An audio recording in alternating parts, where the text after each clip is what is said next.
আল্লাহ পাকের ওলি হতে গেলে, আল্লাহ পাকের কুতুব হতে গেলে কয়েকটা জিনিস লাগে। বলেন কয়েকটা জিনিস লাগে।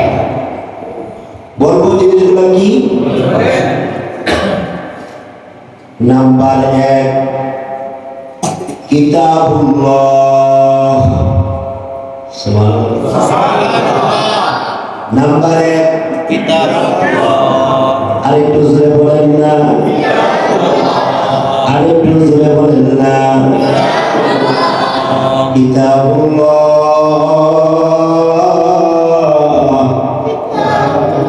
এটা হলো 1 নাম্বার।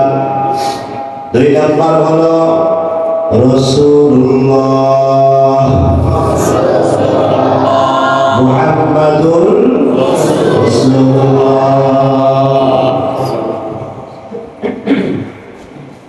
3 নাম্বার বাইতুল্লাহ। 4 নাম্বার আহলুল্লাহ। এই 4টা শুরুতে একটা দামি মানুষ দামি হয়ে যায়।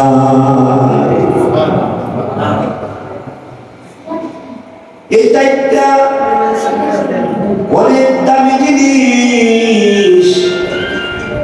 এই যে কিতাবুল্লাহ, আল্লাহ পাকের কিতাব, এ আল্লাহ পাকের কিতাব ছাড়া কেউ আল্লাহর ওলি হতে পারে না। এ আল্লাহ পাকের কিতাবটা লাগে, এটা আল্লাহর কিতাব। এটা ধরলে সওয়াব, বুকে লাগাইলে সওয়াব, চুমা দিলে সওয়াব, চোখে লাগাইলে সওয়াব। আমাদের কত আকাবির হযরত কোরআন শরীফ পড়ার আগে ছোট্ট একটা মুরাকাবা করতেন। ওই মুরাকাবাটা কি? কয়েকবার ইস্তেগফার পড়তেন। ওই মুরাকাবাটা কি? কয়েকবার দুরূদ শরীফ পড়তেন। ওই মুরাকাবাটা কি? আত্তাহিয়াতুর শুরুতে বসতেন। ওই মুরাকাবাটা কি? কিতাবুল্লাহ, আল্লাহর কিতাবটা বুকে লাগাইতেন। আল্লাহর ওলিরা বলেন, আল্লাহর কিতাবটা বুকে লাগাইলে আল্লাহর কসম কলিজাটা ঠান্ডা হয়ে যায়। আমরা তো আল্লাহর কিতাবটা বুকে লাগাই না। আরে আমরা তো আল্লাহর কিতাবটা বুকে এইভাবে লাগাই না। আমাদের অনেক ছাত্র এইভাবে মুরাকাবা করে না, যার দরুন এদের বুকে হেফজ থাকে না। আমাদের অনেক ছাত্ররা এইভাবে কোরআনের প্রতি প্রেম সৃষ্টি হয় নাই বিদায় ইন্তেকালের আগে হেফজটা থাকে না। এটা একটা প্রেমের জিনিস। যে কথাগুলো বলতেছি ওগুলো প্রেম, আল্লাহর কোরআনের প্রেম, আল্লাহর কোরআনের ইশক। আশিক হও, ও যুবক, আল্লাহর কোরআনের আশিক হও। আশিক ছাড়া তুমি আল্লাহরে পাইবা না, আল্লাহরে পাইবা না। তো আল্লাহর ওলিরা বলেন, আল্লাহর ওলিরা দেখেন, কেউ যদি কোরআন শরীফে এইভাবে বুকে নেয়, সে যেন মহান আল্লাহরে বুকে ধারণ করেছে। আরেকটু জোরে বলবেন না সুবহানাল্লাহ। আমাদের বুজুর্গরা কোরআন শরীফ পড়ার আগে কোরআন শরীফটারে চুমা দিতেন, কোরআন শরীফটা কানে লাগাইতেন, চোখে লাগাইতেন, কোথায় লাগাইতেন, নাকে লাগাইতেন। কেমন তারা মনে মনে ভাবতেন আল্লাহর রহমতকে চুমাইতেছে। কেন জানে তারা মনে মনে ভাবতেন আল্লাহর রহমতকে কানে লাগাইতেছে, আল্লাহর রহমতকে তারা চোখে লাগাইতেছে। তারপরে এই কুরআনুল কারীম তখন তারা খুলতেন, ডান হাতে খুলতেন, আউযু বিল্লাহ বিসমিল্লাহ পড়তেন। কেমন জানে তাদের সিনার মধ্যে কুরআন শরীফটা আল্লাহ নিজ হাতে বসায় দিতেন। আল্লাহ তাআলা নিজ জিম্মায় তাদের কলবে আল্লাহ কুরআন বসায় দিতেন। এই জন্য আল্লাহরে পাওয়ার রাস্তা এক নাম্বার কিতাবুল্লাহ। এক নাম্বার কি জোরে বলেন কি? এক নাম্বার কি বলেন না? কিতাবুল্লাহ, আল্লাহর কিতাব। আল্লাহর কিতাব আমার তেলাওয়াত হাদিস শরীফ আল্লাহর রাসূল বলেন, উম্মত হে উম্মত আমি চলে যাই রে উম্মত, আমি চলে যাই, আমি তোমাদের কাছে দুইটা জিনিস রেখে যাই। যেমন আমাদের বাবা ইন্তেকালের সময় কয়, এ সন্তান আমি চলে যাই, এই ঘরটা তোরে দিয়া যায়, ওই ঘরটা তোরে দিয়া গেলাম, ওই ঘরটা মেজো ছেলে দিয়া গেলাম, ওই ঘরটা ছোট ছেলে দিয়া গেলাম, ওই ঘরটা বড় ছেলে দিয়া গেলাম। আমাদের আব্বা ইন্তেকালের সময়, আমাদের মা ইন্তেকালের সময় এইভাবে বলে তারা ইন্তেকাল করেছে। কিন্তু আমাদের নবী পয়গম্বর রাহমাতুল লিল আলামিন ইন্তেকালের সময় বলে, সাহাবীরা আমি চলে যাই কিন্তু তোমাদেরকে দুইটা জিনিস দিয়ে যাই। সুবহানাল্লাহ বলবেন না? সুবহানাল্লাহ। আমি চলে যাই কিন্তু তোমাদের কাছে দুইটা জিনিস রেখে যাই, দুইটা জিনিস রেখে যাই। যদি এই দুইটা জিনিসের মধ্যে আঁকড়াইয়া ধরতে পারো, আল্লাহু আকবার বলেন, দুইটা জিনিসকে যদি আঁকড়াইয়া ধরতে পারো, তামাসসাকতু, আরবিতে তামাসসাক বলা হয় ভালো করে দাঁত দিয়া কামড়াইয়া ধরাকে আরবিতে তামাসসাক বলা হয়। যাতে না ছুটে, যাতে ছুটে না যায়, ভালো করে আঁকড়াইয়া যদি ধরো, ভালো করে যদি আঁকড়াইয়া ধরো। আমরা মোবাইলটা কোনোদিন ভালো করে আঁকড়াইয়া ধরে না, এমন যুবক বাংলাদেশে নেই। মোবাইলটা ভালো করে আঁকড়াইয়া ধরে যাতে চুরি না যায়,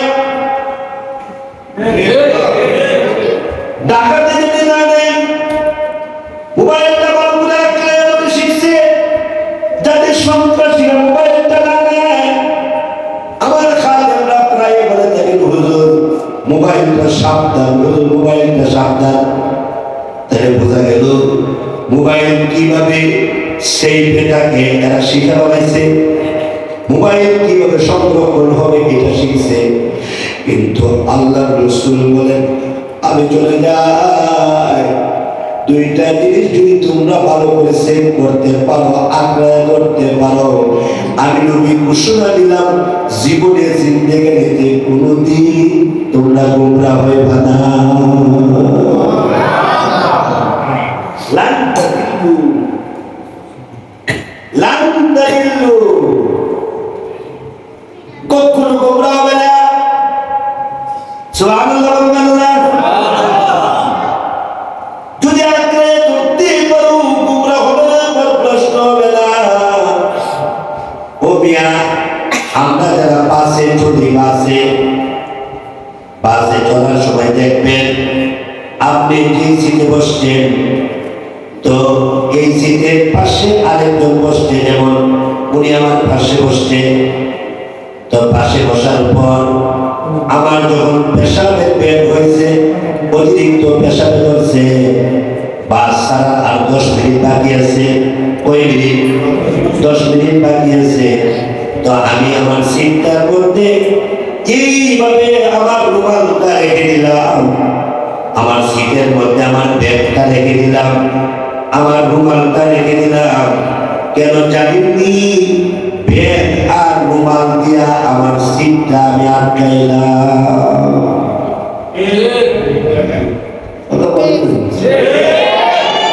ব্যাগ আর রুমাল দিয়া আমার সিটটাকে আমি আটকাইলাম। কেউ আসলে যদি দেখে এখানে একটা ব্যাগ আছে, একটা রুমাল আছে, তার মানে এখানে একজন প্যাসেঞ্জার আছে। কি বলেন? একজন প্যাসেঞ্জার আছে। কেউ যাতে আমার সিটটা দখল না করে, এই জন্য ব্যাগটা আর রুমালটা রেখে দিলাম। আবার যাওয়ার সময় বলছি, মুরব্বী ও শ্রদ্ধা ভাজন, আমি ব্যাগটা আর রুমালটা রেখে গেছি, এরপরও আপনি আমার চিন্তা দেখবেন, এরপরও আপনি আমার চিন্তা দেখে রাখবেন, আমি পেশা করে আসতেছি। কিন্তু এক গাওরা বলছে, গাওরা গাওরা বুঝেননি? আপনার দেশে নাই গাওরা? কার কারা মানুষ আছে দেখেছো? দিন মানে না, দিনের মধ্যে খলল সৃষ্টি করে, ইসলামের মধ্যে খলল সৃষ্টি করে। আলেম ওলামা মানে না, উস্তাদ মানে না, কথা বলেন দেখেছি। এমন গাওয়া আছে না? এর জমিনে কিছু গাওয়া আছে, উস্তাদ মানে না, শায়েখ মানে না। এই জমিনে কিছু গাওয়া আছে, মুরব্বি মানে না। এখন যদি কোনো গাওয়া গাড়িতে উঠা, আমার বাসা বুঝিতে হবে না। এখন যদি কোনো গাওয়া, এই গাওয়া যদি গাড়িতে উঠা, এই গার কাটা গার বাঁকা মানুষটা যদি আইসা আমার রুমালটা ডিল মেরে ফেলাইয়া দেয়, আমার ব্যাগটা ডিল মেরে ফেলাইয়া দেয়, আর যদি বলে যে এই ব্যাগটা এই রুমালটা ডিল মেরে ফেলাইয়া দিলাম, এরপরে যদি সে ভালো করে এবার বসে না, মুরব্বী ডাক দিয়ে বলবে, এই এখানে একজন লোক আছে, এখানে একজন লোক আছে, লোকটা রুমালটা ব্যাগটা রেখে গেছে, আমার বই লাগেছে, আপনি কে? গাওরা যদি বলে তুমি কে, তখন কি মানুষটা সব প্যাসেঞ্জারদেরকে ডেকে ডেকে বলবি, দেখেন তো আপনারা কত বড় একটা খাট কাটা, কত বড় একটা গাওরা, গাড়িতে ওইটা আরেক করে রুমালটা ডিল মেরে ফাঁকাইয়া দিল, আরেক করে ব্যাগটা ডিল মেরে ফাঁকাইয়া দিল। তখন ওই সমস্ত প্যাসেঞ্জার মিলা এখন এই গাওরাটারে ধরে তার গালের মধ্যে কিছু মারে, তার সাফার মধ্যে কিছু মারে, মাইরা এই সিটটা যিনি পাবেন উনাকে দেয়, যিনি পাবেন উনাকে দেয়। ঠিক তদ্রুপ ভাবে কোনো গাওরা যদি তবলীগের মধ্যে, কোনো গাওরা যদি ইসলামের মধ্যে, কোনো গাওরা যদি দ্বীনের মধ্যে, কোনো গাওরা যদি ওই যে নবীর সুন্নতের মধ্যে যদি উলট করে, তখন আমাদের দায়িত্ব হয়ে যায় ওই যে মায়ের দেওয়া না, ওই যে সাফার মধ্যে দেওয়া না, বরং আমাদের দায়িত্ব হয়ে যে কোরআন এবং সুন্নাহ দিয়া তারে বোঝানো, তারে বোঝানো। এরপরে যদি বুঝ না মানে কোরআন সুন্নাহ দিয়ে তারে বোঝানো, এরপরে যদি সে না মানে, তখন দায়িত্ব হয়ে যায় যে এরকম গাল কাটা মানুষ থেকে ফিরে যাওয়া, এমন গাল কাটা মানুষ থেকে দূরে চলে যাওয়া, গাল কাটাকে আল্লাহর হাতে দিয়ে দেওয়া, কেননা তার বিচার একমাত্র আল্লাহ করবে, আমরা ওইভাবে বিচার করব না। এই জন্য আল্লাহর রাসূল বলেন, আমি দুইটা জিনিস রেখে গেলাম, একটা হলো কিতাবুল্লাহ, একটা হলো কিতাবুল্লাহ, আল্লাহর কিতাব, দুই নাম্বারটা হলো সুন্নাত রাসূল, দুই নাম্বারটা হলো নবীর সুন্নাত। আঁকড়ায়া ধইল বান্দা, উম্মত আঁকড়ায়া ধইল, ছেড়ে দিও না, উম্মত আঁকড়ায়া ধইল, উম্মত আঁকড়ায়া ধইল।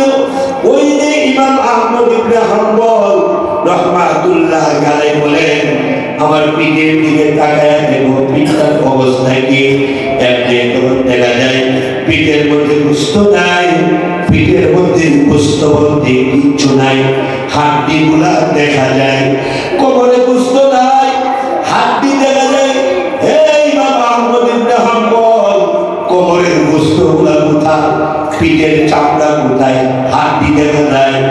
ইমাম আহমদ ইবনে হাম্বল হেসকি মেরা কান্না শুরু করে দিছে, কান্দে কয়, আরে আল্লাহর বান্দারা শুনো শুনো, আমি ইমাম আহমদ ইবনে হাম্বল আমি বলেছি কোরআন শরীফ মাখলুক না, কোরআন শরীফ মাখলুক না, আমি মাখলুক সৃষ্টি, আপনি মাখলুক আল্লাহর সৃষ্টি, গাছ মাখলুক আল্লাহর সৃষ্টি, আকাশ মাখলুক আল্লাহর সৃষ্টি, জমিন মাখলুক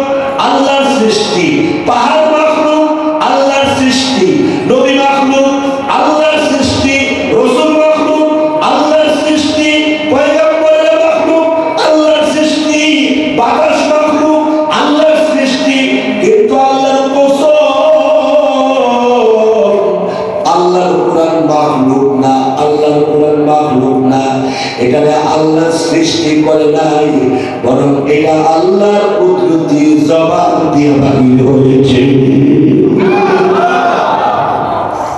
মাখলুক না, আমি যে কথা বলতেছি আমার কথাগুলো আমার সৃষ্টি না, আমার বডি থেকে বাহির হয়েছে। কথা বুঝেন না? কেউ যদি বলে তার কথা এগুলো তার সৃষ্টি না, তার কথাগুলো তার সৃষ্টি না, তার কথাগুলো তার বডি থেকে বাহির হচ্ছে। আজ পর্যন্ত কোনো সায়েন্স, কোনো বিজ্ঞানী, কোনো বৈজ্ঞানিক এই কথা বলতে পারে না এই কথাগুলো বাহির হচ্ছে কোথায় থেকে। যুবক, আজ পর্যন্ত কোনো সায়েন্স এই কথা বলতে পারে নাই আমাদের চোখের পানিগুলো কোথায়, চোখের পানিগুলো কোন গুডাউনে আছে, এটার জন্য কোনো বাটি আছে কিনা, কোন জায়গায় থাকে, বরং না চোখের পানিটা কোথায় থাকে, এটা কোন জায়গায় আছে, এটার থিওরি কোথায়, এটার পুরা কোথায়, কেউ জানে না। চোখের পানি তো এটা আল্লাহর ইশকের সাথে সম্পর্ক।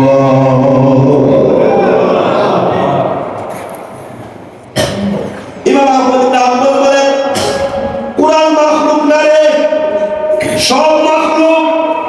ঠিক কি না? কিন্তু কুরআন মাখলুক না, কুরআন খালেকের বডি থেকে বাইর হয়েছে। আল্লাহর কুদরতি বডি থেকে বাইর হয়েছে। এটা আল্লাহর সাথে সম্পর্ক, এটা আল্লাহর কথা, এটা আল্লাহর জবান।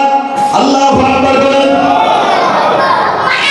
কুরআন আল্লাহর জবান, কুরআন আল্লাহর কালাম, কুরআন আল্লাহর কথা, কুরআন আল্লাহ পাকের কুদরতি বডি থেকে কুরআন শরীফ বাহির হয়েছে।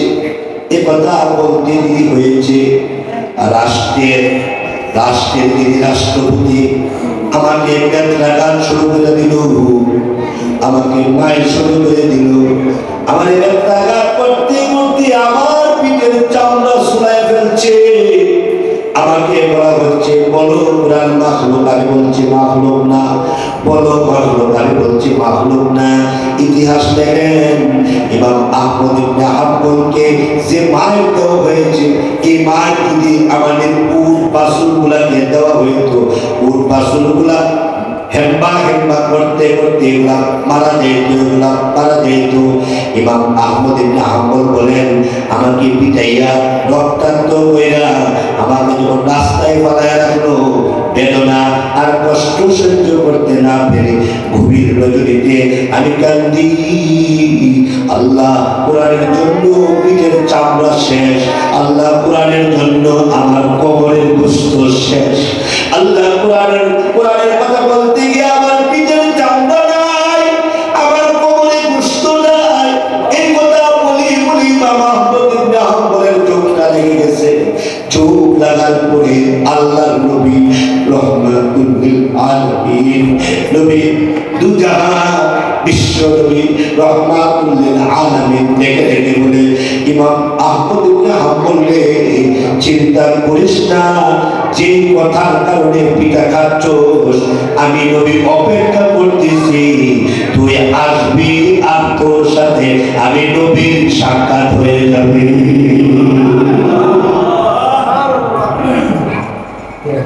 সুবহানাল্লাহি ওয়া বিহামদিহি, সুবহানাল্লাহিল আযীম।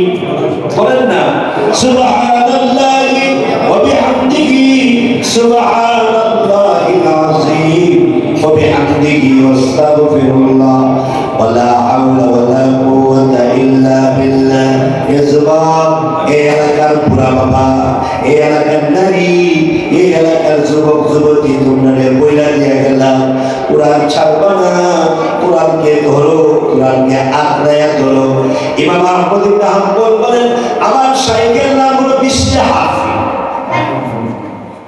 ইমাম আহমদ ইবনে হাম্বল বলেন, আমার শাইখের নাম হলো বিশরে হাফি রাহমাতুল্লাহি আলাইহি। বুখারীর কাছে আমার উস্তাদ মুহতারাম আল্লামা আহমদ শফি রাহমাতুল্লাহি আলাইহি এই কথাটা বলেছেন। ইমাম আহমদ ইবনে হাম্বলের শাইখের নাম হলো বিশরে হাফি রাহমাতুল্লাহি আলাইহি। ওই যে বিশটা হাফিজ বড় আলেম না, আল্লাহ এলেম দেখে না, আল্লাহ তাকওয়া দেখে, আল্লাহ কলম দেখে, আল্লাহু আকবার বলেন না, কার বেশি এলেম আল্লাহ দেখেন না, কে বড় শাইখুল হাদিস আল্লাহ এটা দেখেন না। আল্লাহ রাসূল বলেন আত-তাকওয়া হাউনা, আত-তাকওয়া হাউনা, আত-তাকওয়া হাউনা। তাকওয়া তো এখানে, তাকওয়া এখানে, তাকওয়া কোথায় বলেন না, তাকওয়া এখানে, তাকওয়া কলবে। যার তাকওয়া বেশি তার দাম বেশি, যার তাকওয়া বেশি তার মর্যাদা বেশি, যার তাকওয়া বেশি তার সম্মান বেশি। কার কাছে? আঙ্গুল দিয়ে বলেন না, কার কাছে? আল্লাহর কাছে। একটা রিকশাওয়ালার দাম বেড়ে যায় আমার থেকে, যদি তার তাকওয়া বেশি থাকে আমার থেকে। আমি আলেম কিন্তু আমার মধ্যে যদি তাকওয়া না থাকে, তাই একজন সাধারণ মানুষের ভিতরে তাকওয়া থাকে, তার দাম বেড়ে যায়, তার সম্মান বেড়ে যায়। ইমাম আহমদ ইবনে হাম্বল বলে আমার শাইখের নাম বিশরে হাফি। ওই বিশরে হাফি বিশাল বড় আলেম ছিল না, বিশাল বড় এলেমের অধিকারী ছিল না, সাধারণ কিছু জ্ঞান ছিল। বিশরে হাফি সারা জীবন মদের আড্ডায় পড়ে থাকতেন, মদের আড্ডায় পড়ে থাকতেন। নাউজুবিল্লাহ বলবেন না। আপনারা বলুন তো দেখি হেদায়েতের মালিক কে? আল্লাহ। হেদায়েতের মালিক আল্লাহ। আল্লাহ কাকে কখন হেদায়েত দিবে বলা যায় না। হেদায়েতের মালিক একমাত্র মহান আল্লাহ, মহান আল্লাহ। ঠিক রাসূলের বলে হেদায়েতের মালিক নবী নয়, হেদায়েতের মালিক রাসূল নয়, হেদায়েতের মালিক পয়গম্বর নয়। হেদায়েতের মালিক কে? বিশরে হাফি সারা জীবন মদের আড্ডায় পড়ে থাকে। মা কান্দে কয় আল্লাহ বিশরে হাফিকে হেদায়েত দেও না, আল্লাহ হেদায়েত দেও না। মদের আড্ডায় পড়ে থাকে, গান খায়, মাথার টাল হয়ে যায়, মাথার স্ক্রু ঢিলা হয়ে যায়, মা প্রায়ই কান্দে। বিশরে হাফি রহমাতুল্লাহ আলাইহি একদিন মদের আড্ডায় যাইতেছেন। মদের আড্ডায়, কিসের আড্ডায় বলেন না, মদের আড্ডায় যাইতেছেন। এমন সময় দেখি রাস্তার মধ্যে একটা কাগজের টুকরা, রাস্তার মধ্যে একটা কাগজের টুকরা। ওই কাগজের টুকরার মধ্যে দেখা যায় আল্লাহর কুরআন লেখা। আর একটু মহব্বতে বলবেন না সুবহানাল্লাহ। কাগজের টুকরার মধ্যে কি লেখা? আল্লাহর কুরআন লেখা, আল্লাহর কুরআন লেখা। বিশরে হাফির এতটুকু যোগ্যতা নাই, কি লেখাটা এটা পড়ার যোগ্যতা নাই। আল্লাহ কাকে কখন কোন লাইনে বলা যায় না। কত বড় মানুষ, সারা বিশ্বের মানুষের সামনে কথা বলতেন, কিন্তু আল্লাহ পাউটা পিছলায় আছে।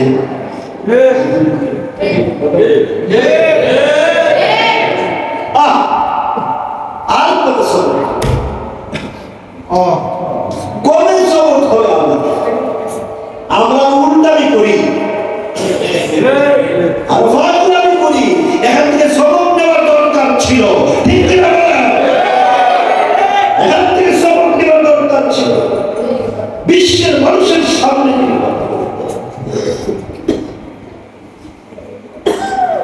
প্যারে হাজির, কষ্ট পেয়েছেন আপনারা? 16 বছর ক্ষমতা, আল্লাহ তাআলা তরকারিটা খাওয়ার সুযোগ দিছে না। সবক দেওয়া দরকার, সবক দেওয়া দরকার। রাগ করার ব্যাপার না, এখানে উৎসাহ করার ব্যাপার না, সবক দেওয়ার দরকার। ঠিক কিনা বলেন?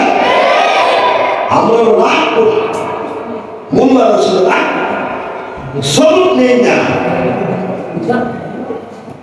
প্যারা হাজিরিন, বিষ্ণু হাবি রহমাতুল্লাহ আলাইহি কাগজের টুকরাটা দেখে দেখে কিরে এটার মধ্যে দেখা যায় আল্লাহর কোরআনের কোন আয়াত মনে হয় লেখা।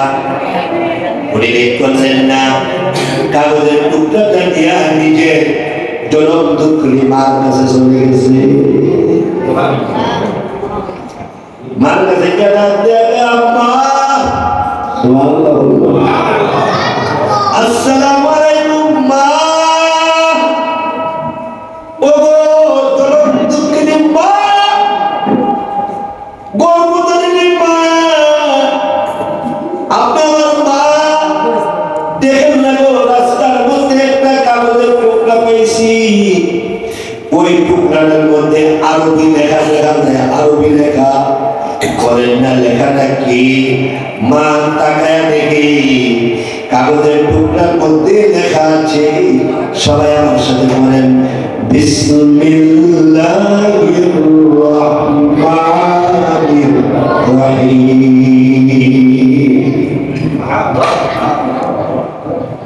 আব্দুল্লাহ ইবনে মাসউদ রাদিয়াল্লাহু আনহু থেকে বর্ণিত, হযরত আব্দুল্লাহ ইবনে মাসউদ রাদিয়াল্লাহু আনহু বলেন, বিসমিল্লাহ এমন আয়াত নেই যে আয়াতটা একবার পড়লে 4000 নেকি পাওয়া যায়। 4000 একবার।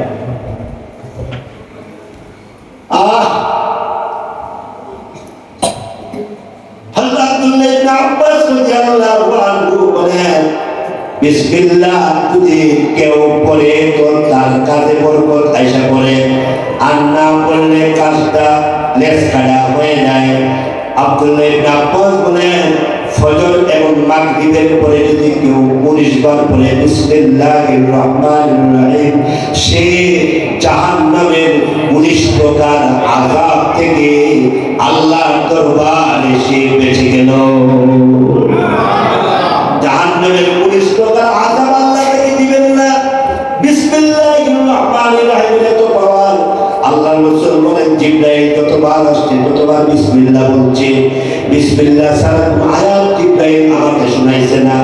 বিসমিল্লাহ ছাড়া কোনো আয়াত জিবরাইল আমার কানে কোনোদিন কোনো আয়াত পৌঁছায় নাই।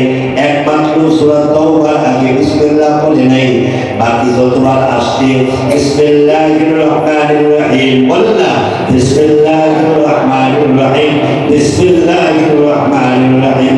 বিসমিল্লাহ একটি বাইতি আয়াত, বড় দামি আয়াত, বড় দামি আয়াত 114 বার। ওই যে প্রত্যেকটা সূরার আগে বিসমিল্লাহ বিসমিল্লাহ বিসমিল্লাহ, জিবরাইল বিসমিল্লাহ বইলা বইলা সূরাগুলো নাযিল করেছে। তো মা ডাক দিয়া কয়, এত সুন্দর আয়াতটা তুই ফাইসুস কইলি বাচ্চারে, হে বিশ্বহাবি। এমনি মা তখন কান্দে আর কয়, আল্লাহ গো তুমি মনে হয় আমার বাচ্চারে হেদায়েত দিবা। বাচ্চাটা ডাক দেবে, আম্মা এটা কি কই? বিসমিল্লাহির রহমানির রহিম। এমনি তখন ডাক দেবে, আম্মা এটা কি করলে কদর হবে, এটা তোর ব্যাপার, কি করলে কদর হবে এটা তোর ব্যাপার। বিশ্বহাবি বলেন, আমি দৌড়ে গেলাম বাজারে, বাজারে গিয়া আমি ভালো আতর কিনলাম, ভালো আতর কিনলাম। সুবহানাল্লাহ বলবেন না? আমি ভালো আতর কিনলাম, আতরের ভিতরে বিসমিল্লাহির রহমানির রহিমকে গোসল করাইলাম। সুবহানাল্লাহ বলবেন? আমি আতর দিয়া বিসমিল্লাহির রহমানির রহিমকে গোসল করাইছি। গোসল করাইয়া বিসমিল্লাহির রহমানির রহিমকে হেফাজত করার জন্য পুরা কোরআন শরীফ নারী যুবক শুধু একটা বিসমিল্লাহর কথা বলতেছি। তুমি তো কোরআন শরীফের দাম কত হবে এটা তুমি বালিশের মধ্যে মাথা রেখে চিন্তা করো। আমি শুধু এক বিসমিল্লাহির রহমানির রহিমের কথা বলে যাচ্ছি। হাফিজ রহমাতুল্লাহ আলাইহি উনি দৌড়ে গিয়া বাজার থেকে ভালো কাপড় কিনলেন, ভালো কাপড় কিনলেন, ভালো কাপড় কিনলেন। এরপরে বিসমিল্লাহির রহমানির রহিমকে ভালো কাপড়ের ভিতরে ঢুকাইয়া দিলেন। ভালো কাপড়ের ভিতরে ঢুকাইয়া এমনি বিশ্বে আমি কয়, আজকে মদের আড্ডায় যাব না। সুবহানাল্লাহ। আজকে মদের আড্ডায় যাব না, আজকে মদের আড্ডায় বন্ধু বন্ধুদের সাথে মদ খাইব না, যায় বাড়িতে চলে যায়, বাড়িতে চলে যায়। আপনারা বলুন তো দেখি, হেদায়েতের মালিক কে? আল্লাহ। বলেন আল্লাহ, বলেন না আল্লাহ, আল্লাহ, আল্লাহ, আল্লাহ, আল্লাহ। এছে শেরের নেস্তে নাম, শের শঙ্কর বিগুণত জানাম তামাম। আল্লাহ, আল্লাহ। এছে শেরের নেস্তে নাম, শের শঙ্কর বিগুণত জানাম তামাম। আল্লাহ নামটা বড় মজা, আল্লাহ নামটা বড় টেস্ট, আল্লাহ নামটা বড় মধু, আল্লাহ নামটা বড় জাদু। বলবে কে কামিয়াব হবে সে? হযরত ইসে আমি বলে, আমি আল্লাহরে ডাক দিলাম, আল্লাহ, ওগো আল্লাহ, আজকে মদের টাইমটা দিয়া আমি সেটা বাড়িতে চলে যাই গো আল্লাহ। বাড়িতে চলে যাই, গেলেন বাড়িতে, আর বিছানাটা সুন্দর করে বিছাইলেন। আগের বিছানা পাল্টায় ফেললেন, নতুন বিছানার চাদর বিছাইয়া ফেললেন, নতুন বালিশের কভার দিলেন, কভার দিয়া গোসল কইরা আইসা, গোসল কইরা আইসা বিছরা হাতে শুইলেন। আর বিসমিল্লাহির রহমানির রহিম কে নিজের কপাল বরাবর লটকাইয়া দিলেন। বিসমিল্লাহির রহমানির রহিম কে নিজের কপাল বরাবর লটকাইয়া উনি এইভাবে যখন শুইলেন, গভীর রাতে, রাত্র ৩টার সময়, নুজুলে রহমতের সময়, হাদিস শরীফে আছে নুজুলে রহমতের সময় আল্লাহ নিজেই ডাকে, হাল মিন মুস্তাগফিরিন, হাল মিন সাইলিন, আসুসের কোনো গুনাহগার, সুবহানাল্লাহ বলবেন না, আসুসের কোনো নাফরমান, আসুসের কোনো অভাবী, আসুসের কোনো সুদখোর, কোনো ঘুষখোর, কোনো দুর্নীতিবাজ, কোনো জিনাকার, কোনো জিনাকারিনী, আসুসতি আমারে ডাক দিবি, আল্লাহ করে ডাক দিবি, বলেন না আল্লাহ, আল্লাহ করে ডাক দিবি। কেউ আসুসতি ওই অবস্থায় কৃষ্ণে হাবিব রহমাতুল্লাহ আলাইহি আল্লাহর সঙ্গে খেলা করতেছেন। উনি তখন ঘুম আসে না, উনি তখন ওই যে বিসমিল্লাহির রহমানির রহিমকে কপাল বরাবর রাইখা উনি ঘুমাইবার চেষ্টা করে, ঘুম আসে না। মাঝে মধ্যে বিসমিল্লাহকে চুমা দেয়, মাঝে মধ্যে বিসমিল্লাহির রহমানির রহিমের কাছে চুমা দেয়, চুমা দেয়া হঠাৎ করে যখন বালিশের মাথা রাখলো, হালকা একটু ঘুম আসলো। এমনি তখন দেখা যায় খোলা আকাশের নিচ থেকে, খোলা আকাশের নিচ থেকে কে যেন ডাকতেছে, সুবহানাল্লাহ বললেন না, সুবহানাল্লাহ। খোলা আকাশের নিচ থেকে কে যেন ডাকতেছে, ইয়া বাশার, ইয়া বাশার, রাফাআত ইসমি ফারাফাআলা, হে বাশার রে, ও বিশরে হাবিরে, আমার নাম রে তুই যেভাবে উপরে উঠাইছস, আমার নামটারে তুই যেভাবে উপরে উঠাইছস, আমি আল্লাহ, আমি আকাশের মালিক, আমি আল্লাহ, তোর নামটা জমিনে রাখছি না, জমিনে রাখছি না, তোর নাম আমি আল্লাহ আসমানের উপরে উঠাইয়া নিয়েছি।